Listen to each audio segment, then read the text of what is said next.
Hello, this is Mr. Anderson. Welcome to Algebra 2.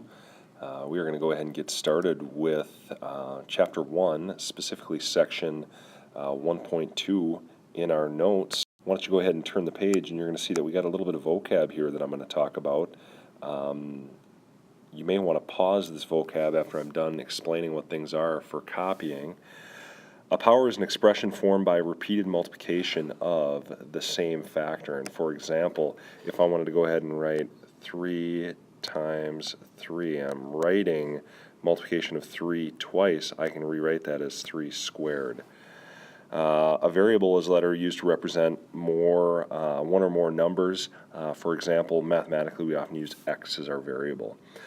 A term is the part of an expression that's added together. So for example, if I had 3 plus 5x, both 3 and the 5x would be two distinct terms. All right. A coefficient in 2x to the third power, 2 is the coefficient. It's the number multiplied by the variable. And finally, the identity is any statement that equates equivalent expressions. Like I said, if you need some more time here, go ahead and just pause the video right now. But if I slide down here, I can see that I got some pieces. For example, 4 and 7, those things are coefficients. We have a power that's formed by repeated multiplication of this x variable, and it's not part of our vocab, but this 15 is a constant. All right, page 3 in our notes, we got the order of operations, and our order of operations you may remember as good old, please excuse my dear Aunt Sally. All right, we got to go ahead and we got to tackle our grouping symbols or our parentheses first. Exponents come second. Multiplication and division from left to right come next, and then the same thing with addition and subtraction. So, for example, if we are to look at number 1, it says evaluate negative 6y squared minus 11y plus 34 when y is negative 5. You can definitely do this with a calculator, but let's practice without by plugging in the negative 5. And notice when I'm doing so, I'm using parentheses, so that multiplication of a negative is not confused with subtraction. I have to do the stuff in parentheses first. I see 2 sets of parentheses. There's no operations inside, so I'm going to move on to the power. Negative 6 times negative 5 squared. Hey, that's 25, right? A negative times a negative is a positive. I'm just rewriting everything else. And now I'll do that multiplication. I'll do 2 multiplication steps here. Negative 6 times 25, I believe. That's negative 150. And then a negative 11 times negative 5, that's plus 55. And then the 34 remains. And then finally, if you combine all those things, negative 150 plus 55 plus 34, that works out to be negative 61. Once you're done with that, I'll let you go ahead and try these checkpoint questions. Go ahead and pause the video to give yourself a chance to try them. I will move right on here and try them. Like I said, please pause this if you haven't. I'm just plugging in the 7. 3 times 7 is 21. 21, then less 16 is our next step, and that is going to work out to be 5. Number 2 is a little bit more complex. Number 2, I got to plug in 3 for the y, and I'm just doing so. Here I am going to have to do those parentheses first, so it's going to be 2 times 3 squared. 3 minus 10 is negative 7. Exponent comes next. 2 times 3 squared is 2 times 9 times negative 7. And now it's all multiplication. 2 times 9 times negative 7, that works out to be negative 126. I'm going to keep moving on. We got to compare and contrast the following, and sometimes it's easy to use a calculator, but check this out. Sorry, trying to select the pointer here. It's not working. There we go. This right here is taking the exponent before it's taking the multiplication. And because of that, it's squaring the 5 and then multiplying by a negative. We're going to get negative 25. But when we want to make sure we're squaring negative 5, not taking the negative of 5 squared, which is what we had to the left there, when we want to make sure we're squaring negative 5, we have to put that value in parentheses. That's going to tell the calculator negative 5 times negative 5, and that's going to give us the positive 25.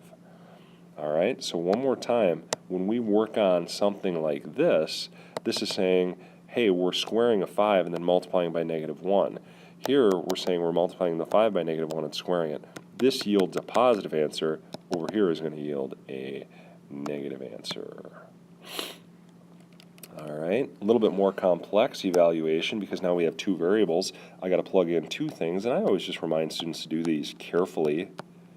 I'm plugging in a 3 for the x and a 2 for the y, and no operations inside the parentheses, so I'll just jump right to the powers, and I'm going to do them both. So this is going to be 3 squared is 9, 2 squared is 4, so it's 9 plus 2 times 4, so now I do the multiplication, and then that works out to be 17. A little bit more complex because now I'm plugging in a negative for an x, so very similar to what we just saw. Okay, so 3 times negative 5 squared, that's negative 3 times now 25, plus, 1 to the 4th power, that's 1 times 1 times 1 times 1. Hey, that's just 1. Doesn't change. Shoot, you know what? I'm looking at this a little bit more closely now. I realize I made a mistake. I got to go back and do some erasing. The mistake I made is that this needs to be 3 times 1 in parentheses to the 4th power. All right, so 3 times 1 is now 3 to the 4th. Little mistake there, Mr. Anderson. Sorry about that, everyone. Let's now continue. We can do the 3 to the 4th power. 3 to the 4th power is 81. Negative 3 times 25 is negative 75, and negative 75 plus 80, sorry, my pen's not working very well, plus 81, that works out to be positive 6.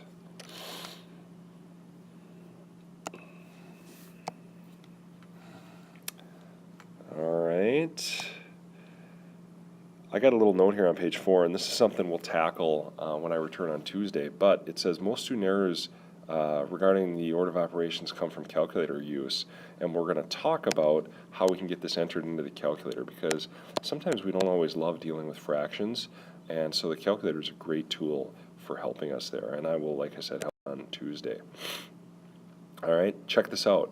Help yourself to a graphing calculator if you haven't done so already, and we're going to come across things where we need to use the graphing calculator in order to do this, but check out what we got.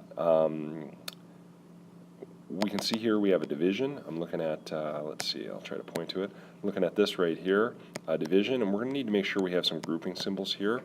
Likewise here, this looks very normal. That's how we'd see it in the textbook.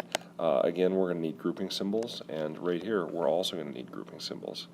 All right, I got a scenario here that says add parentheses or grouping symbols to make the expressions below equal. So pause the video right now and give this a shot. All right, these two things are very similar, but how can you add parentheses to make these things equal? And the way we do it is by doing the stuff on the top first and the bottom second. All right, so I'm going to group in everything that I see on the top, because notice, this is the same as this right here. And then likewise, I'll group everything on the bottom. Yeehaw. All right. This is how a calculator displays this. All right. Notice it's got one open parenthesis, but the bar only extends to the 5, so I need to make sure we close that parenthesis after the 5. All right. And then the last thing I'm going to ask you to do on page 5 here is to do some evaluating of something that may be familiar, the good old quadratic formula. Negative b plus or minus the square root of b squared minus 4ac, all divided by 2a. So what we're going to do here is we're going to go ahead and plug these items in. We have negative b, which is a negative 1. It doesn't have the plus or minus, I lied about that. Just plus b squared, so that's 1 squared, minus 4 times a, which is 1, times c, which is 6. All right, all divided by 2 times 1. Now I got some parentheses in there, but when you go ahead and do this, make sure to put parentheses in like that. And when you do so, add the 1, and if you work this out correctly, give it a shot, you should get 2.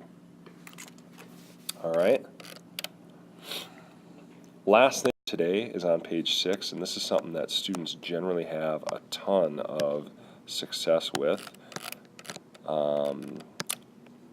is combining like terms. Okay, simplifying expressions. So check it out. What are we doing here? We're going to go ahead and take 11x and deduct 5x. We keep the x does not disappear, but we just subtract our coefficients. All right, letter B, we got to go ahead and distribute first and make sure you remember those distribution rules. That's going to be 2 times y plus 10. Negative times a positive is a negative, but a negative times a negative is a positive. Now combine your like terms. 2y and negative 3y make negative y, and 10 and 27 make 37. I'm sorry, I'm kind of writing down the side of the page there. All right, right here I got some x's that I can put together. 14 and 5 make 19. All right, negative 6 and 13 make 7y. All right, here's a couple for you to try. Go ahead and pause the video right now. Give these things a shot. I'll jot down some answers. You can compare when you've tried everything.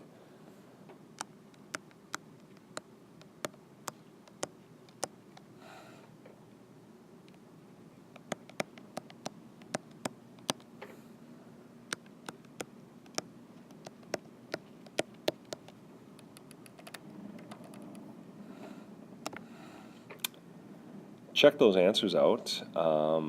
Compare them with your answers. See how you did. All right.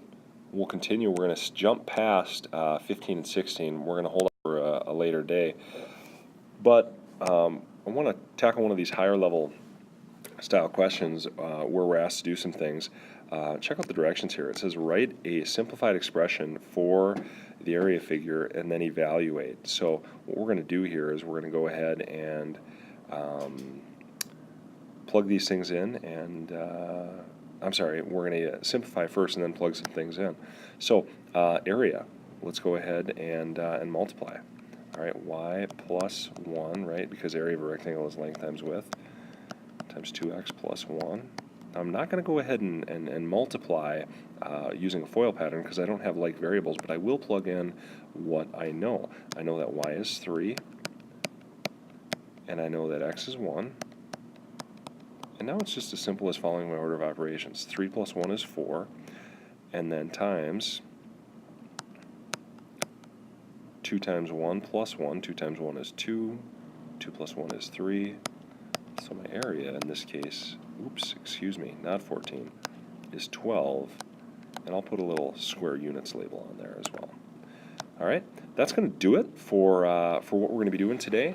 Make sure you go ahead and try the blue homework sheet. You should only be working on the first page, and you can ask me questions, and I will see you tomorrow.